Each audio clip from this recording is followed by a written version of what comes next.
in the world. The establishment had their chance. Now we're here to represent your views.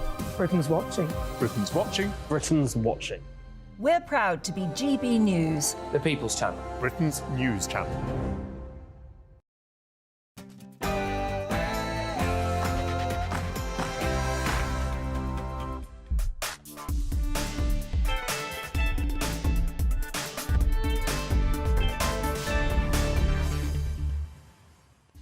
Welcome, welcome. This is Calvin's Common Sense Crusade with me, Emma Webb, on TV, online and on your wireless.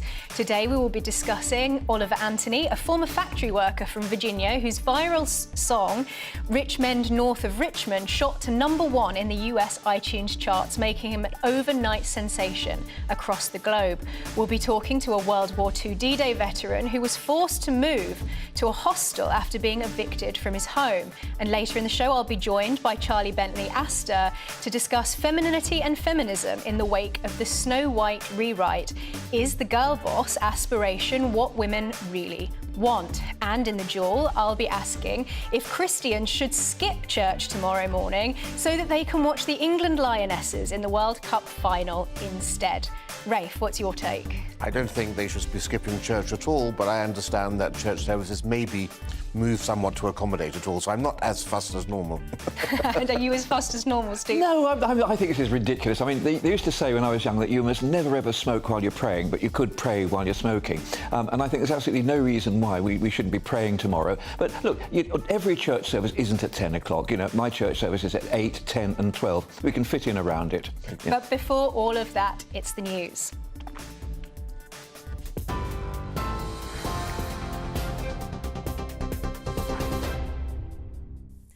Emma, thank you very much and good evening. This is the latest from the GB Newsroom. Some breaking news just in. A 50-year-old man has been charged with possessing documents or records likely to be useful to terrorists and the possession of articles for use in terrorism.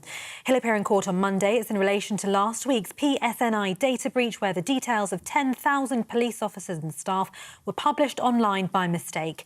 That's after police officers in Northern Ireland revealed they're also investigating the loss of an officer's laptop and notebook, which fell from a moving vehicle. That contained the details of 42 officers and staff. Lawyers representing the families of 2 of Lucy Letby's victims have called the independent inquiry inadequate. The government ordered a non-statutory investigation after the former nurse's conviction yesterday. It'll look at the circumstances surrounding the deaths, including how concerns raised by clinicians were dealt with.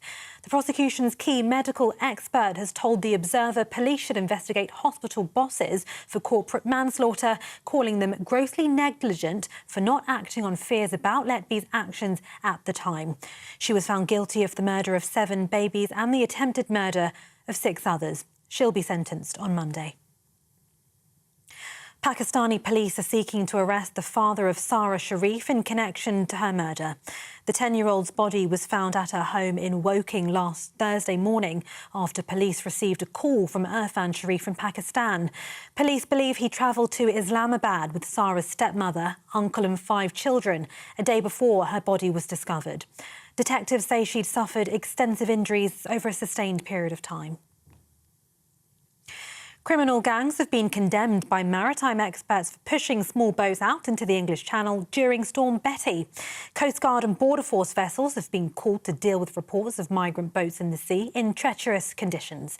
At least 3 were intercepted in UK waters this morning. GB News understands around 100 people were on board. And finally, the Lionesses say they're buoyed by the level of support ahead of tomorrow's World Cup final.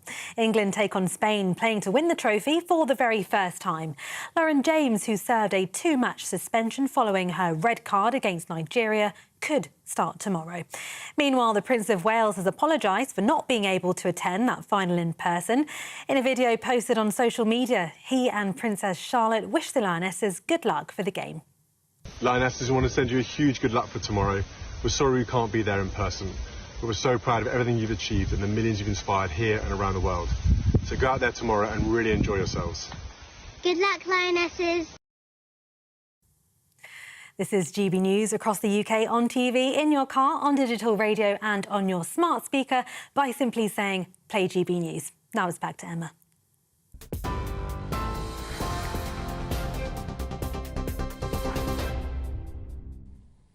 On the 8th of January 1894, a little boy was born near Lodz in Poland.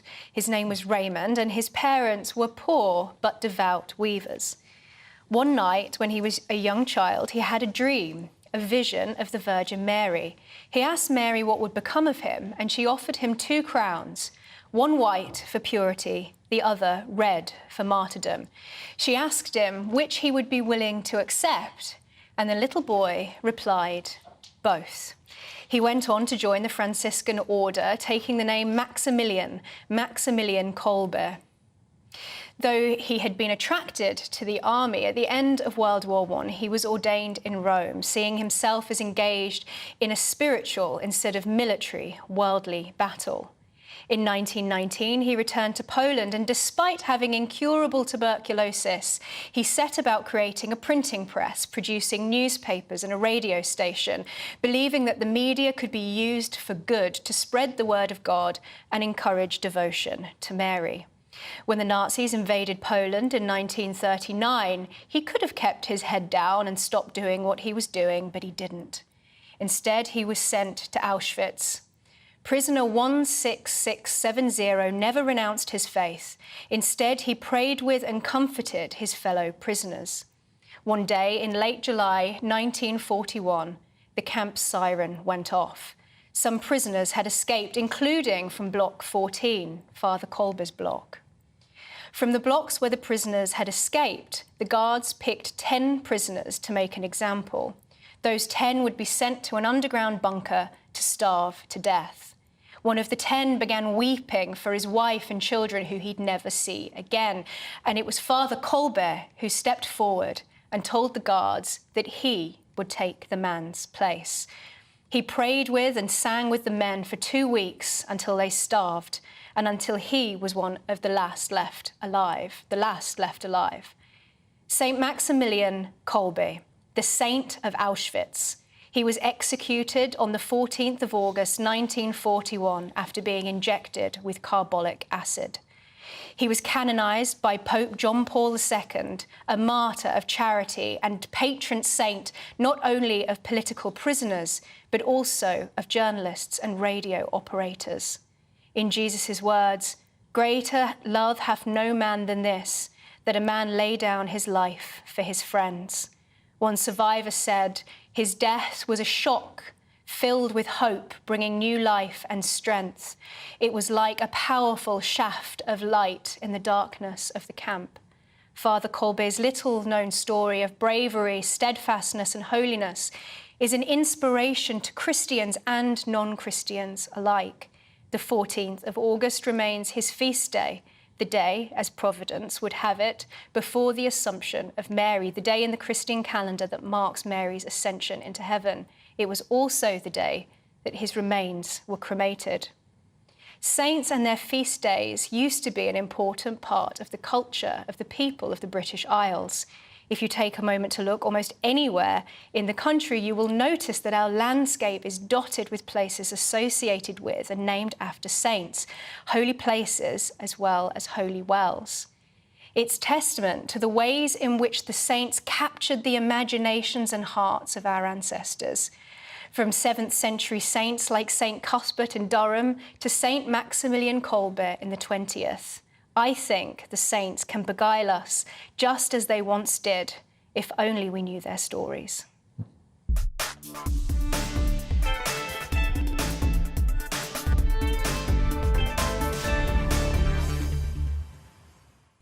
It's the Women's World Cup tomorrow morning in Sydney, the first time that England have reached the World Cup final since the men's team in 1966. The game kicks off at 11 a.m, which also happens to be the same time that many church services usually begin. So many people will be toying with the idea of bunking off to watch the game. Yes, Dad, I am looking at you. This week, The Times reported that many churches would actually be on side with those choosing to skive. The Bishop of Derby, who is the church's spokeswoman for sport, who knew that they had such a thing, said that many people will want to watch the match live, and if they want to do that, that is just fine by the Church of England. One church is even shortening its Eucharist so that they can live stream the game and eat bacon rolls. Another has swapped their service for a community watch. Critics say that the church is sending the message that football is more important than worship. Interesting, that. And that brings me on to tonight's duel.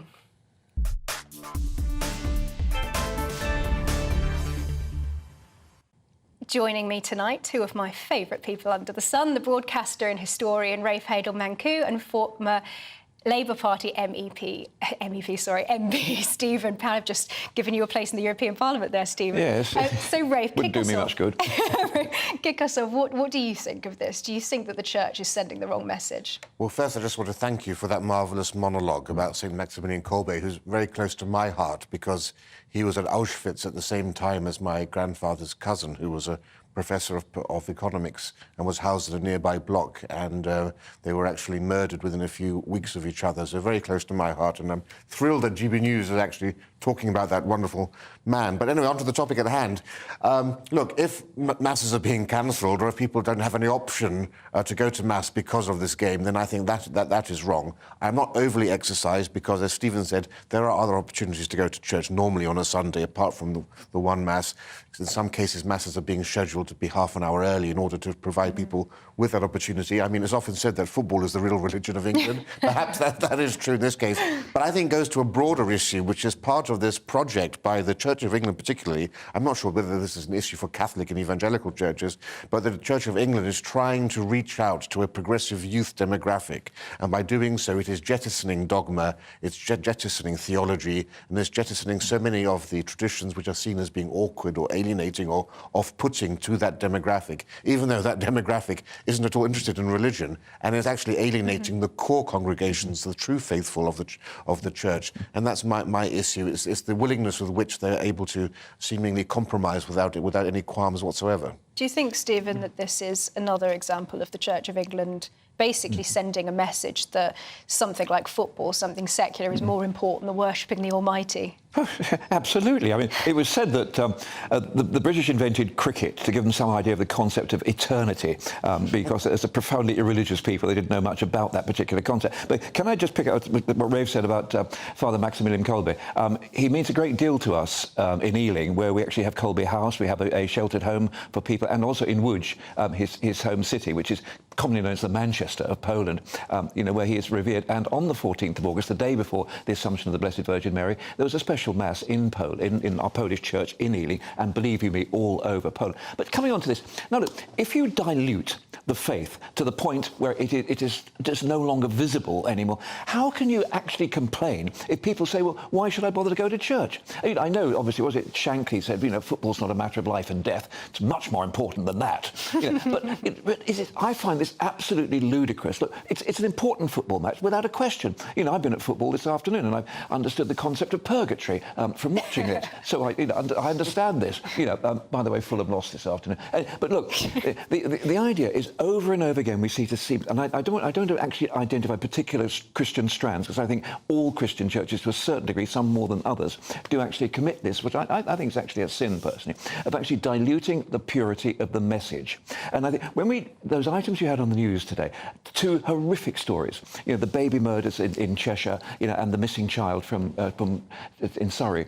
When you think that we've been given a planet which provides for all our needs, provides everything we want, gives us a heaven on earth if we want it, and yet somehow we manage to actually forget the core message. And it brings us back to, I think, sorry to ramble on a bit, but the most fundamental question in Christianity about free will. I mean, if people say, if God allows such evil to exist, if he allows it to exist and he could stop it, then he's malevolent. If he allows it to exist and he can't stop it, he's impotent. And I think that's a debate that we have to have over, and I think I know the answer to that. And you've got to have faith to know the answer. But it just terrifies me that we're talking about such trivialities as football when we're talking about the absolute horrors in front of our eyes on this planet of plenty, of beauty and of peace, that we could be living as God's children on it. And yet, what do? We kill each other. Well, by comparison, this will seem trivial, but I've noticed going into churches recently, particularly Anglican churches, that there's this kind of desecration of the sacred space. And so I have in my mind from this Times report images of people sitting in the pews watching a live stream football match, eating bacon rolls with their feet up, and it looks like something from Father Ted, you know. So, you know, from your perspective, Rafe, do you think that there is an element in this that is still going back to the same problem that we see week after week, of the Church of England sort of having given up on itself and having given up on Christianity and the gospel? Oh, yeah, well, it was ever thus. I remember the very famous episode of Yes, Prime Minister, when Jim Hacker, the Prime Minister, had to select a bishop, and he was dissuaded from choosing one because he was an extremist. He actually believed in God. You know, it's been like that for a long, long time. Look, the reality is here, in 2020, Welby said, we don't preach morality, we plant churches. We don't preach therapeutic care, we plant churches. The priority of the Church of England now isn't the faith, it is expansion. It is prioritising expansion over dogma and over belief. It's definitely failing on that front. and the reason for that is there's an actual project, it's a 10-year project called Myriad, which is Greek for 10,000, and it's to create 10,000 community lay-led churches, not clergy-led churches, the closing down of physical churches, the abandonment of sending clergy to theological studies, and having community leaders instead do this, and using the home as the new churches. That's why we saw Justin Welby celebrating Easter Sunday Mass in his kitchen. The idea is to turn living rooms into the new churches. Getting away from even having the Eucharist served during a Mass is deeply troubling, and the whole ethos here is to try to appeal to progressive youth, even though that is the wrong demographic. And everyone knows the faiths that are doing the best in this world are those that are robust, that are confident and are self-assured. And the introspection that we're seeing from certain Christian faiths, this questioning and this willing to compromise on core tenets and not giving people the framework of moral guidance, is not the path to victory. Is it almost like homeopathy, isn't it? I mean, homeopathy is where you have a tiny trace element within a liquid, like, you know, 0.00001, and people think that that's efficacious. You know, I mean, no sane person, apart from the present king, actually thinks that, you know. But the reality is that some churches seem to be diluting and diluting and diluting, desperately try to avoid offending, and by not offending anybody, they're not inspiring anybody. Perfect way to end the duel. That was almost majestic there, Steve. I couldn't agree with you more, and it's not really a duel because we sort of really agree with each other. But anyway, thank you both of you very much. Plenty more to come this afternoon on My Common Sense Crusade. Next, we'll be talking to Liz Stiff from the Common Sense Society USA on the blue-collar sensation, Anthony Oliver. Back in just a moment. What you get for breakfast is something that, if we do our jobs right, you will wake up to news that you didn't know the night before. It's a conversation. It's not just me and Eamon. We want to get to know you, and we want you to get to know us. From 6, it's Breakfast with Eamon and Isabel. Monday to Thursdays on GB News, Britain's news channel. Westminster is going around in ever-decreasing circles, followed by the media. Britain is broken.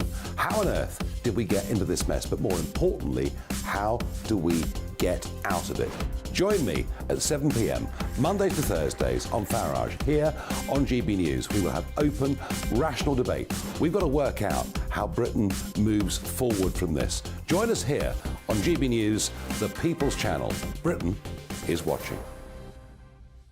When the news happens, it happens here. And really important breaking news. Breaking news this morning. On TV, radio and online, the news starts here on Britain's Newsroom. All the biggest stories and the answers that you need from across the UK and beyond. Join Britain's Newsroom from 9:30 on GB News. The People's Channel, Britain's news channel.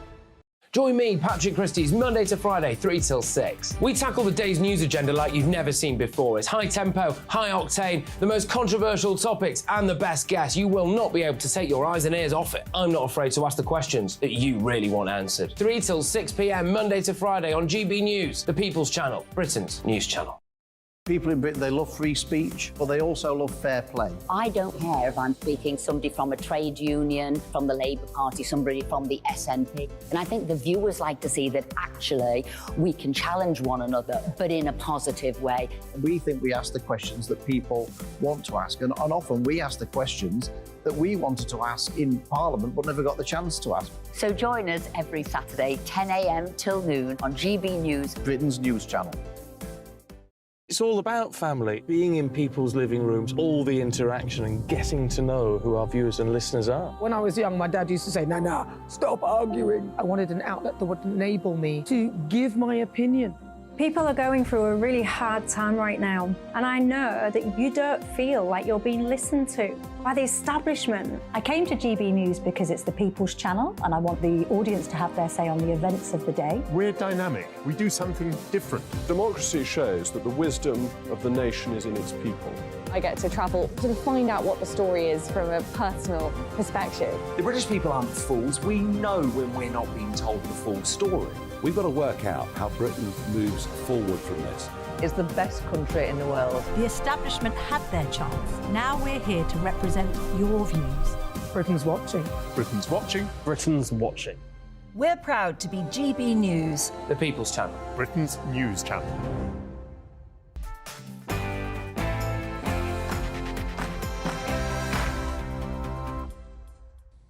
Welcome back to the Common Sense Crusade with me, Emma Webb, on TV, online and on your wireless.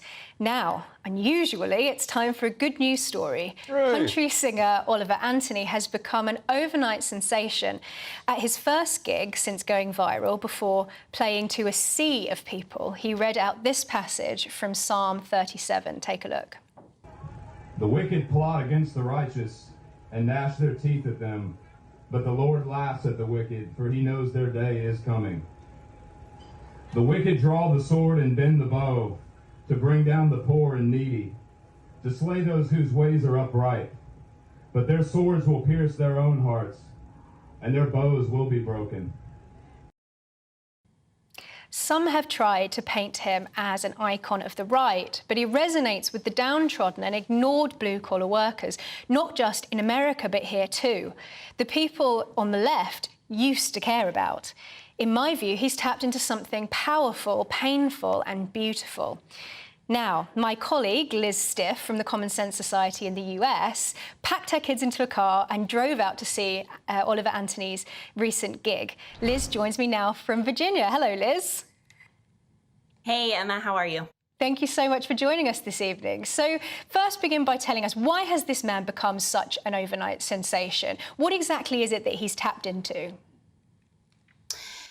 I think the thing that he's tapped into here, at least in the United States, is this kind of common sense approach to what's happening around the country. And it is a belief, whether you're a Republican or a Democrat, right or left, it's really kind of the middle of the country that knows that these problems that he's describing are not going to be solved in one election or by one candidate or by one magical election cycle. These are cultural problems. These are problems that we as a country are going to have to address together, zip code by zip code, neighbor by neighbor. And I think that that's what he's tapped into around the country and frankly around the world.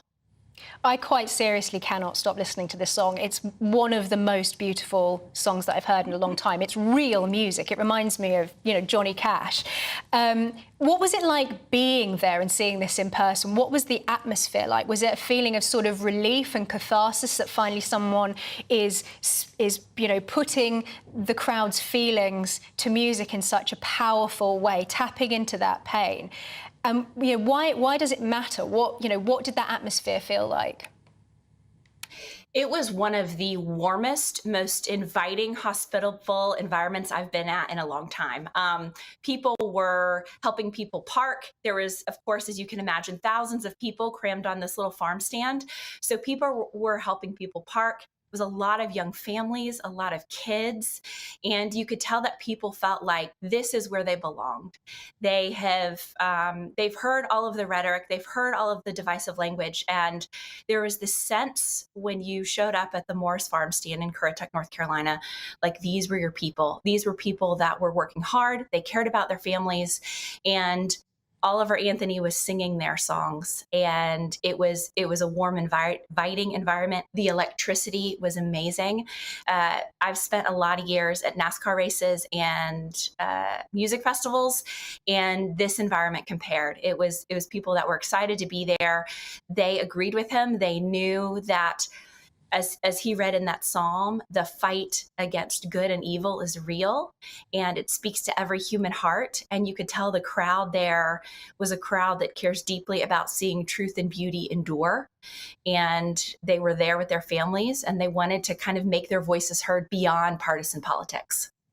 Religion plays a much more overt role, I think, in public life in many ways in America than it does here. Is it unusual to see an American musician being so not shy about his faith in the way that he was by reading that scripture out? And is that one of the reasons why he's connected so much with those blue-collar workers, that he's tapped into some kind of resonance not only in their everyday experience, and like you said, you know, in that psalm, that sort of experience of being persecuted and downtrodden and ignored and forgotten, but the reassurance that God is ultimately on the side of the innocent and the faithful? Is that one of the reasons why he's gone so viral, do you think? Not just in the States, but also around the world. Here in the UK, everybody's been talking about him. I think he recognizes that values matter, and values are how you order your life. And that's something that's reflected in every single one of his songs, not just Richmond, north of Richmond. And so it was exciting to see that so many of the other families and men and women that were there, they agree. They recognize that values matter, values in the home matter, values in your neighborhood, in your community, in your city, in your town matter. And I think he is not far removed from his audience. And I think that's what makes his music really powerful. I think that he came across as very genuine. The reading from the Psalm and him reading from his Bible didn't feel like a gimmick. It felt like a very genuine attempt for him to kind of orient himself in this really electric zoo-like atmosphere. And I think he connected with his audience in a really personal way there. And I believe he'll continue to connect with his audience regardless of what he chooses to do over the next few months. I think that's what was so sort of shocking about it for people who've been raised on a diet of Lizzo and Cardi B, to see somebody being so wholesome and being successful as a result. Thank you so much, Liz, for your time this evening. Now, let me go to my channel, my panel very quickly, and bring in Stephen Power. What's your take on this? There's so much you can say about this. It's incredible. Look, first of all, you know, you mentioned Johnny Cash. Johnny Cash and June Carter, his first wife, actually did a famous album called The Circle Be Unbroken, which was pure gospel music. One of my favourites of all time. Well, you know it, seriously, yeah. Well, you know, and obviously Little Richard did it. You know, we've had any number, you know, who was actually an ordained pastor, and the, you know, the Dubliners, and over again. And I actually think we must never forget Chris Christopherson, Why Me, Lord? You listen to that one day, that really will make your hair curl. But look, that's a really crucial thing. Long before the Gospels were codified, how was the Word of God presented to people? How was it circulated? Orally. Singing psalms. In psalms, in song. And what does the word psalm mean? I don't know. It means song, doesn't it? Yeah, it's, you know, the Song of Solomon. But look, and so it was that oral tradition. And I see nothing wrong with this. I think your key point here is actually that, in fact, you're making 2 points, not for the first time. One is the blue-collar, Bruce Springsteen, working class, Lee Dorsey, working in a coal mine type music, which is a genre all around the world. But this has got this has got a gospel tinge. And it's not just like Willie McRae, who makes great gospel albums at the moment, singing today, who actually talks about the experience of working people and the redemption through the blood of Christ, which is actually the key part of it. So I think this guy, the main thing about him, in all honesty, he's a damn fine musician. He is, isn't he? And Rafe, do you think that, you know, one of the Rolling Stone magazine basically associated him with the far right, said he's become this kind of icon of right-wing commentators. Do you think that there are some who are trying to discredit his music because it's real music for a change? Absolutely, and he's said that he's been middle of the road himself politically. But look, it's no coincidence that, of course, in the same month, we've also had Jason Aldean's song, Try That in a Small Town, which was a protest against BLM and Antifa and the intolerant mobs. The thing is, in both of these cases, these two men are singing something that's authentic. It's the authentic voice of the dispossessed population of America, of the downtrodden blue-collar Americans, at a time when everything else that's being manufactured by the music industry is artificial. I think that's very, very important. He's giving voice to the concerns and the needs of so many people who found themselves voiceless because they've seen their jobs being exported out to China. They've seen how their living standards have declined to levels that we haven't seen for 50 years. And it's a terrible time for everybody, and it's so rare, actually, this time. There are no other real Bruce Springsteens out there any longer. There's nobody actually giving voice to the common man, and that's, I think, the appeal that we see here. But the difference with him is, if you take the classic blue-collar redneck, would be Merle Haggard. But the difference between Merle Haggard and those people of this genre is the hope. And it's the Christian overlay, and that's what's so special about this man. It's the hope that's really touched people's hearts, and it goes back to the monologue on Father Kolbe. So thank you, both of you, very much. Plenty more to come this evening. Bring on the guitar. My Common Sense Crusade. Next, we'll be talking to a D-Day veteran who was evicted from his home at the age of 98 and is still living in a hostel because he hasn't yet been given accommodation by his local council. We'll be back in just a moment. First, here's the weather. A brighter outlook with Boxed Solar. Proud sponsors of weather on GBNews.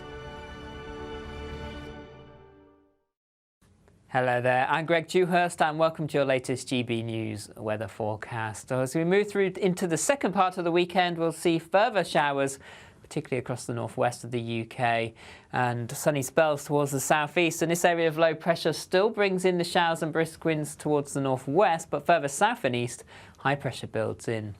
For the rest of the evening and overnight, we still have a few showers across Northern Ireland, parts of Scotland, 1 or 2 for western parts of England and Wales, but largely dry for most, with clear skies, especially towards the east of the UK. Temperatures overall, generally 15 or 16 Celsius in towns and cities, a little lower in the countryside. So a fairly warm start to Sunday morning, plenty of sunny spells, a few showers across western areas.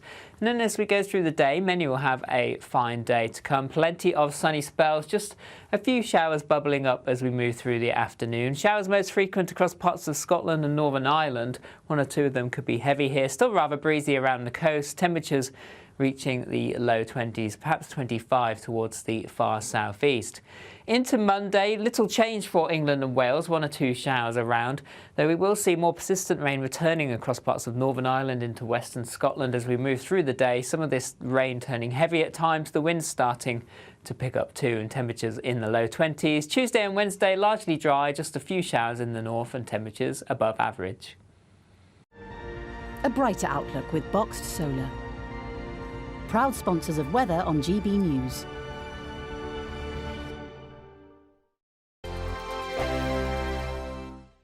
The Live Desk with me, Mark Longhurst. And me, Pip Thompson.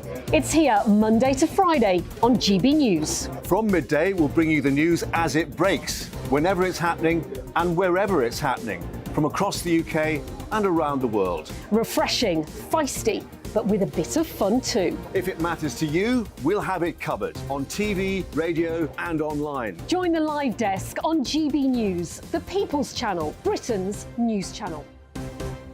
So Jubes and Kerr, we tackle the issues of the day with real robust debate, both sides of the fence, battling it out with me in the middle with my forthright opinions and views. And often really interesting things happen because you start with a position and then by the end of the debate you find actually, well, I might not have thought about that one. What we need in this country is 2 new political parties. You should maybe think about doing a 2024 calendar. I'm Michelle Dewberry and I'm keeping you company right through until 7 o'clock this evening. GB News, the People's Channel, Britain's watching. Monday to Thursday, 9 p.m. till 11 p.m. Join me, Dan Wootton. I'll bring you the sharpest takes and hottest debates. Do you not believe in prison? I don't believe in prison. I'm completely stunned. I guarantee you there'll be no spin, no bias, no censorship. I actually was personally quite offended by it. And no reason to go to bed. So I guess they've always been quite woke. That's Dan Wootton tonight on TV, radio and online. Monday to Thursday from 9 p.m. till 11 p.m. on GB News. The People's Channel, Britain's news channel. In a world of dull and predictable radio and TV shows.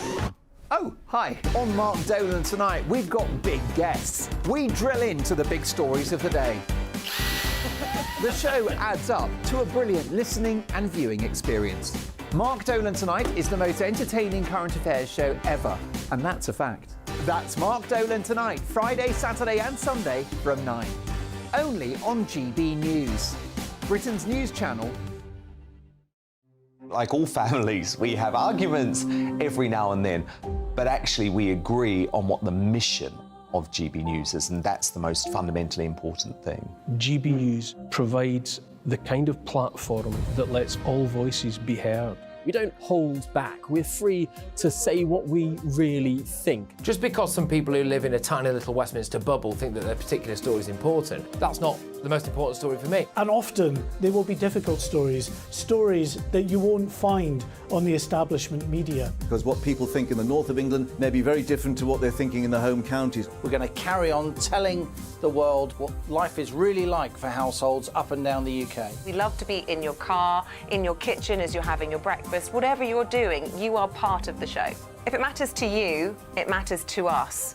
Britain's watching. Britain's watching. Britain's watching. We're proud to be GB News, The People's Channel. Britain's news channel.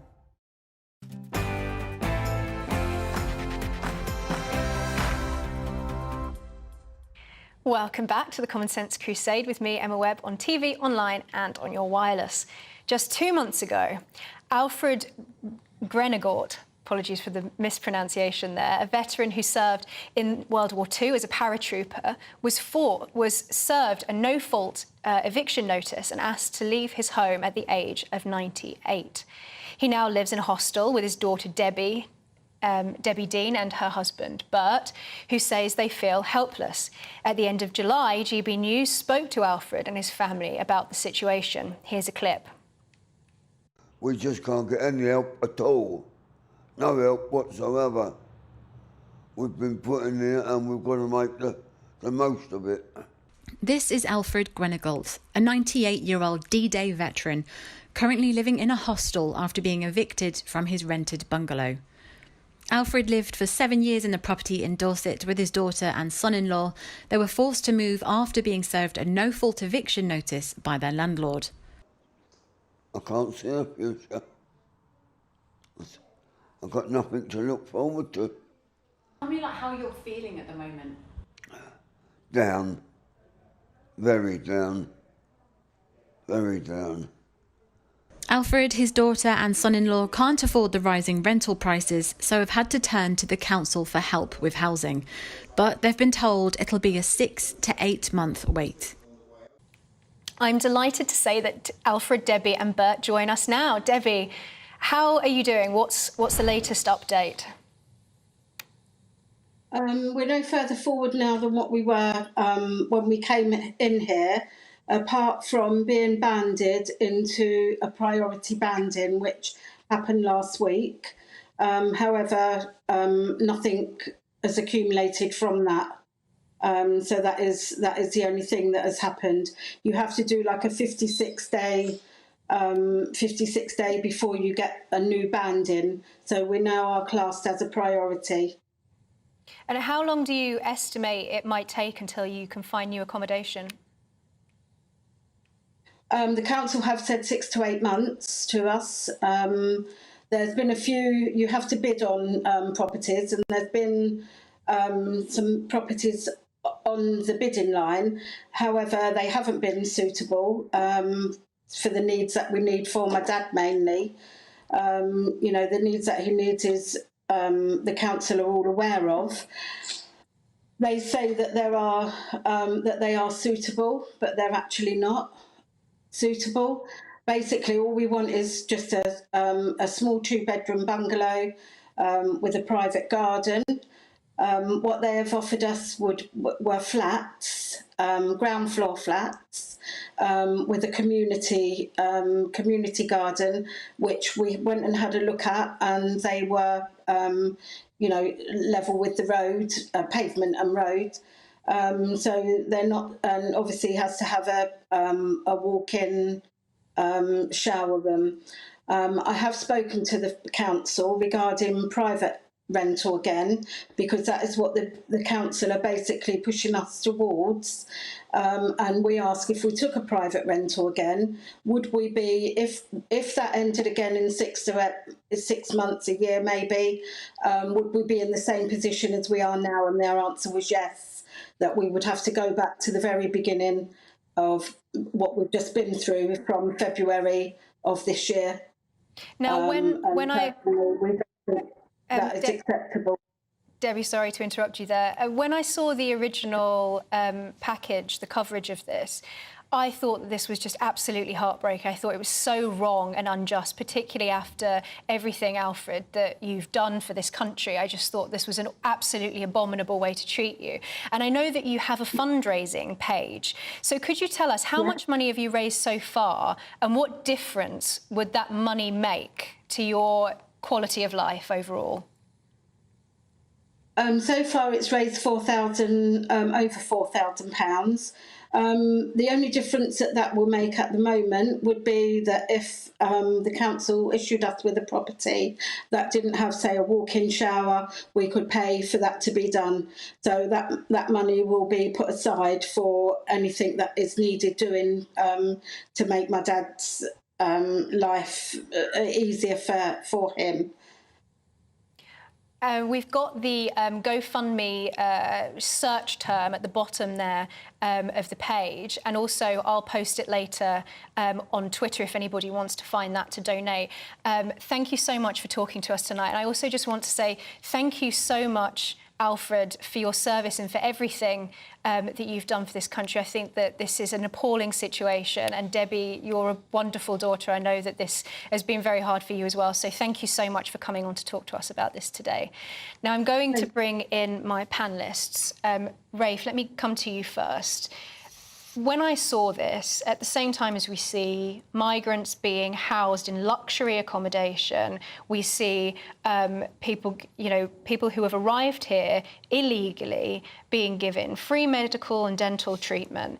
And this reminds me of my own grandmother, who spent the final years of her life, she was also a veteran, spent the final years of her life locked in a care home because of the pandemic. And these people are heroes, and it's heartbreaking to see this happen. We have failed as a country, and I know that Alfred has said that he's still proud of his country, but when I saw this, I didn't feel particularly proud. No, I think that this is awful. It's heartbreaking, you know. I was just thinking how far we've sunk from 1919 and the first Housing Act, when Lloyd George promised to give World War I veterans homes fit for heroes. And now we have a 98-year-old D-Day veteran in a hostel. It's absolutely shameful. The way we treat our veterans is a disgrace in this country. Men and women who put their lives on the line, you know, paratrooper here you were just talking to, for a pittance, we pin medals on them. We give them a round of applause at parades, but a round of applause doesn't put a roof over your head. It doesn't keep you warm at night. It doesn't fill your stomach. And it's absolutely appalling. And as you've said, the Home Office recently requisitioned in Essex a luxury apartment building with 98 units for illegal migrants who leapfrogged over hundreds of people in Essex who were waiting for housing, living in conditions with respiratory problems from mould and so forth. We need to realise that we have to treat our own people, our own veterans, with the respect and dignity they deserve. You know, we spend more money on illegal migrants than we do on the levelling up agenda. I think this whole thing needs to be revisited quickly. Thank you very much, Rafe. Very quickly, Stephen. Yeah, OK, look, the problem is we have the Armed Forces Covenant in most councils, certainly in my council, but the reality is there is virtually no council housing left in Christchurch, Dorset. It's been sold off. And whether the previous accommodation they had was disability adapted or not, I don't know. But the council is perfectly entitled to actually top up the housing benefit, to actually get them a place in the private sector. But whether that will have the disabled access and the disability adaptations or not, I don't know. But bottom line is the Armed Forces Covenant has to be actually in reality, not just a piece of warm words.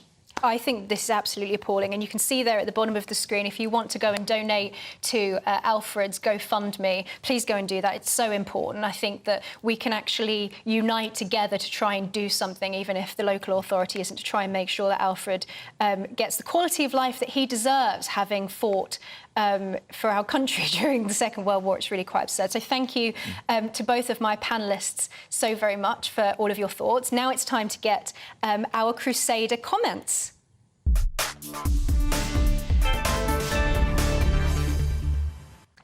Before we take a final break, let's have a look at what you've had to say about today's topic. On my monologue celebrating Saint Maximilian Kolbe, Elizabeth says, Maximilian Kolbe is one of my favourite saints. Thank you 1,000 times for telling people about him. I'm very proud of my birthday, the 15th of August, and the Assumption of Our Lady. Keep up the good work. Thank you very much there, Elizabeth. And On whether you will be skipping Sunday services to watch the Lionesses tomorrow, Eileen says, I don't see anything wrong with watching the match instead of going to church. It's not going to happen every Sunday after all. God is in everything and everywhere. Don't quite agree with you, but Jesus did say that the Sabbath was made for man, not man for the Sabbath, so maybe you have a point. Thank you very much for tuning in and sending me your comments, and thank you very much also to my dualists, to historian and broadcaster Rafe Hadel-Mancu and former Labour Party MP, not MEP, Stephen Bound. Thank you so much for joining me throughout the show. Coming up in the final part of my Common Sense Crusade, we'll be talking to Charlie Bentley Astor about the Snow White rewrite. Back with you in 3. Monday to Thursday nights on GB News. At 6, it's Dubes & Co. 7 o'clock, Farage. At 8, join Jacob Rees-Mogg. And at 9, Dan Wootton Tonight, followed by Headliners. On TV, radio and online. This is GB News. Now then, Lee Anderson here. Join me on GB News on my show, The Real World, every Friday at 7 p.m. I'm not eating bloody cat. Are you Delicious. mental? Open your mouth. OK, here comes a train. Reminds me of the scene in Singing in the Rain. Adam, is that a good one? Whoa! Join me at 7 on GB News, Britain's news channel. Join me, Camilla Tominey, on Sunday mornings from 9:30, taking the politicians to task and breaking out of SW1 to see how their decisions are affecting you across the UK. Bursting the Westminster bubble every Sunday morning, only on GB News, the People's Channel. Britain's watching. Join us every night on GB News at 11 p.m. for Headliners, which is 3 top comedians going through the next day's news stories, which is exactly what you need, because when the establishment has gone crazy, you need some craziness to make sense of it. So join us 11 p.m. every night on GB News, the People's Channel, Britain's news channel. I'm Andrew Doyle. Join me at 7 o'clock every Sunday night for Free Speech Nation, the show where I tackle the week's biggest stories in politics and current affairs with the help of my 2 comedian panellists and a variety of special guests. Free Speech Nation, Sunday nights from 7 on GB News, the People's Channel, Britain's news channel. Every Sunday from 11, join Michael Portillo. There'll be topical discussion, looking at the week before and the week to come. So kick back and relax at 11 a.m. on Sundays on GB News with me, Michael Portillo. GB News, the People's Channel, Britain's news channel.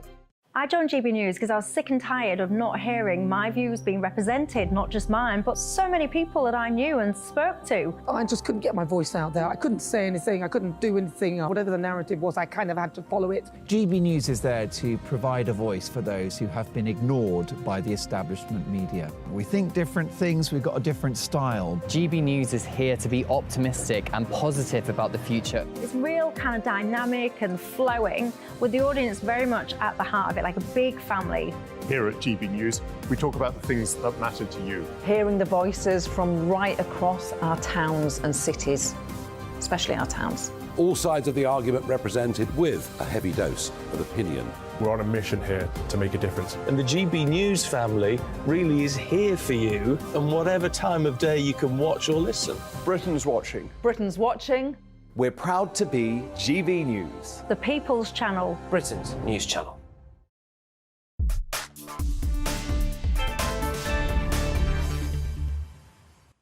Earlier, I took to Twitter and asked, should Christians skip church to watch the World Cup final?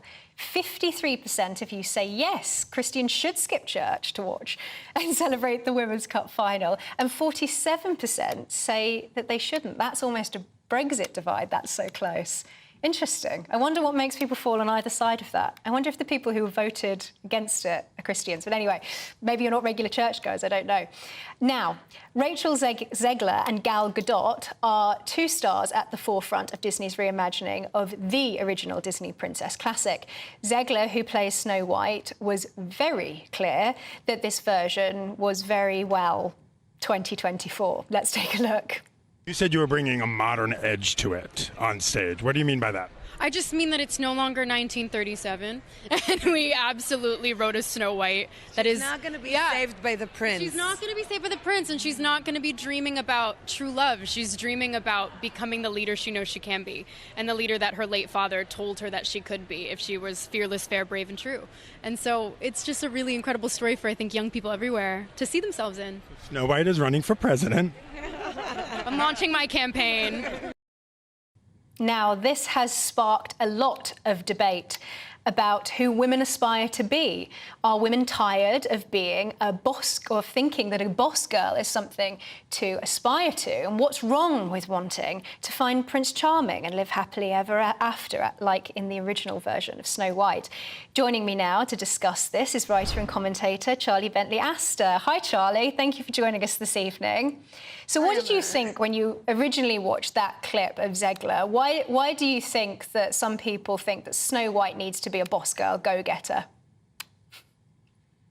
I mean, all the female heroes need to be now, isn't it? That's the threshold of female herodom, is that you go out and be the CEO. And that's very restrictive. There's one domain of life, and I don't think it's a good message for young girls, you know, that obviously there was this push towards the, you know, CEO boss girl because some women don't feel like they want to be mothers. But actually 95% of women statistically do. And you're excluding all of those women who would like to incorporate motherhood and a husband into their worldview and their story. Do you think some women, particularly young women, are sick of this, that Disney and other corporations are basically acting like the gatekeepers of what it means to be feminine, and that the reality is that there are many women who feel that actually being a girl boss is not necessarily either what's good for them or what they actually want to do with their life? Well, I'm certainly one of those young women, you know, and for me, there's this rejection of the male savior and rejection of motherhood by a generation of women, for me, who feel unwilling to ever be vulnerable. And that's something quite tragic, because there is something inherently vulnerable about being a woman, and, you know, pregnancy and childbirth is all very vulnerable, and being in love is vulnerable. But there is a generation of women who, for one reason or another, whether we can attribute it to, you know, Atwood or Simone de Beauvoir, you know, who are just unwilling to have this vulnerability, and they're being encouraged to you know, reject this vulnerability, and I don't think it's good for them. Do you think, Charlie, that this is really part and parcel also with the phenomenon of rejecting the biological reality of being a woman, the attacking and undermining and almost dehumanization of women, talking about women as if they are their body parts? Do you think that this sort of crass understanding of what it means to be a woman is part and parcel with this sort of rejection, really, of the romanticism and the wholesomeness of the old versions of these fairy tales, that instead they're now being painted as if, you know, Prince Charming isn't this romantic figure, he's a problematic stalker? I can't believe that comment, honestly. Yeah, I think there is a rejection of, this is an extension of the rejection of biology, or perhaps a symptom of it. And, you know, I don't really understand what's underpinning it, other than this fear of the inherently female. And what I don't like about this boss girl trope is that the women are viewing strength as, they claim it's a sort of female strength, but really it's just a mimicking of what we define as sort of masculine patriarchal strength. They're denying the existence of a strength that is inherently female, and there is different kinds of strengths. You know, the strength it takes to fight a war as a man is not the same strength as it takes to give birth and nurture a child at 2 o'clock in the morning that a mother needs, you know. But it's delegitimizing that female strength and putting on a pedestal this masculine strength. Very quickly, Charlie, is your view on this changed over time? Because there seems to be a sort of renaissance amongst younger women particularly towards a more traditional understanding of the benefits of gender roles. And I'm wondering whether Christianity has influenced your view on this. For sure, definitely. I was, one of these people who put on a pedestal these masculine behaviours, and I thought that equality essentially meant acting as a man and having what a man has, and that's the way of getting respect. But actually being in Christian communities has taught me there is many virtues of being a woman, being feminine as a woman, and that it has its own social power to it. And it's the grace of the female power that really struck me being in a Christian community. Now, each week we like to end our show on a closing prayer, and Charlie has very kindly agreed to do it for us this week. So thank you very much, Charlie, for all of your thoughts and comments this evening. Over to you with the prayer. O God, who declarest thy almighty power, most chiefly in showing mercy and pity, mercifully grant unto us such a measure of thy grace, that we, running the way of thy commandments, may obtain thy gracious promises, and be partakers of thy heavenly treasure. Through Jesus Christ our Lord. Amen. Charlie has just made my week. You have been watching the Common Sense Crusade with me, Emma Webb. I'll be back next Saturday at 7 p.m. Next up, it's the Saturday 5, but before that, here is your weather forecast. That warm feeling inside. From Boxed Boilers, proud sponsors of weather on GB News. Hello there, I'm Greg Dewhurst and welcome to your latest GB News weather forecast. So as we move through into the second part of the weekend, we'll see further showers, particularly across the northwest of the UK, and sunny spells towards the southeast. And this area of low pressure still brings in the showers and brisk winds towards the northwest, but further south and east, high pressure builds in. For the rest of the evening and overnight, we still have a few showers across Northern Ireland, parts of Scotland, 1 or 2 for western parts of England and Wales, but largely dry for most, with clear skies, especially towards the east of the UK. Temperatures overall, generally 15 or 16 Celsius in towns and cities, a little lower in the countryside. So a fairly warm start to Sunday morning, plenty of sunny spells, a few showers across western areas. And then as we go through the day, many will have a fine day to come. Plenty of sunny spells, just a few showers bubbling up as we move through the afternoon. Showers most frequent across parts of Scotland and Northern Ireland. 1 or 2 of them could be heavy here. Still rather breezy around the coast. Temperatures reaching the low 20s, perhaps 25 towards the far southeast. Into Monday, little change for England and Wales, 1 or 2 showers around, though we will see more persistent rain returning across parts of Northern Ireland into western Scotland as we move through the day. Some of this rain turning heavy at times, the winds starting to pick up too, and temperatures in the low 20s. Tuesday and Wednesday, largely dry, just a few showers in the north and temperatures above average. That warm feeling inside. From Boxed Boilers, proud sponsors of weather on GB News.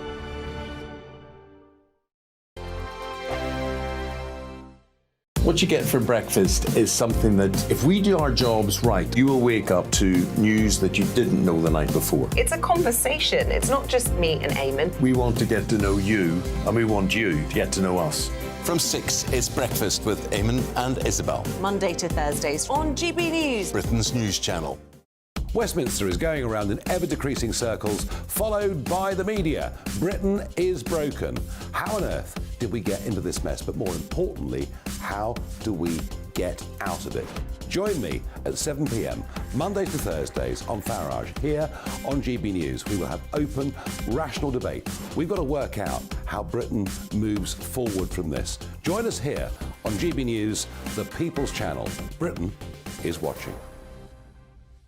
When the news happens, it happens here. And really important breaking news. Breaking news this morning. On TV, radio and online, the news starts here on Britain's Newsroom. All the biggest stories and the answers that you need from across the UK and beyond. Join Britain's Newsroom from 9:30 on GB News. The People's Channel, Britain's news channel. Join me, Patrick Christie's Monday to Friday, 3 till 6. We tackle the day's news agenda like you've never seen before. It's high tempo, high octane, the most controversial topics and the best guests. You will not be able to take your eyes and ears off it. I'm not afraid to ask the questions that you really want answered. 3 till 6 p.m. Monday to Friday on GB News, the People's Channel, Britain's news channel. People in Britain, they love free speech, but they also love fair play. I don't care if I'm speaking somebody from a trade union, from the Labour Party, somebody from the SNP. And I think the viewers like to see that actually we can challenge one another, but in a positive way. We think we ask the questions that people want to ask, and often we ask the questions that we wanted to ask in Parliament but never got the chance to ask. So join us every Saturday, 10 a.m. till noon on GB News, Britain's news channel. It's all about family, being in people's living rooms, all the interaction and getting to know who our viewers and listeners are. When I was young, my dad used to say, "Nana, stop arguing." I wanted an outlet that would enable me to give my opinion. People are going through a really hard time right now, and I know that you don't feel like you're being listened to by the establishment. I came to GB News because it's the People's Channel, and I want the audience to have their say on the events of the day. We're dynamic. We do something different. Democracy shows that the wisdom of the nation is in its people. I get to travel to find out what the story is from a personal perspective. The British people aren't fools. We know when we're not being told the full story. We've got to work out how Britain moves forward from this. It's the best country in the world. The establishment had their chance. Now we're here to represent your views. Britain's what?